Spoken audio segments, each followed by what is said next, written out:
हाँ दोस्तों, नमस्कार, प्रणाम। कैसे हैं आप लोग? उम्मीद करते हैं अच्छे ही होंगे और हम भी अच्छे हैं। तो हमारे चैनल में आप सभी का स्वागत है।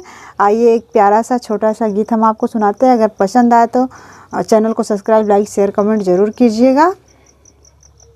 जाया जिन कमाए राजा हमरा के छोड़ के, जाया जिन कमाए राजा दिल हमर तोड़ के, तू जइबा बहरा जाइबा घरा छोड़ के, तू जइबा बहरा जाइबा घरा छोड़ के। जाया जिन कमाए राजा हमरा के छोड़ के, जाया जिन कमाए राजा दिल हमर तोड़ के, तू जइबा बहरा जाइबा घरा छोड़ के, तू जइबा बहरा जाइबा घरा छोड़ के। सासू के बोली राजा हमसे ना सहाई, सासुर हमार रोज अगिया लगाई, सासू के बोली राजा अब ना सहाई, सासुर हमार दिले अगिया लगाई।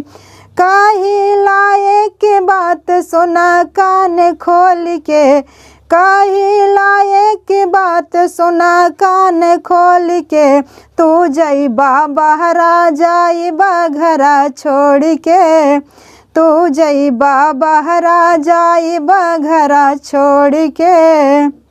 जन जाया राजा हमर दिल हमर तोड़ के, जन जाया राजा हमर दिल हमर तोड़ के, तू जइबा बहरा जाइबा घरा छोड़ के, तू जइबा बहरा जाइबा घरा छोड़ के।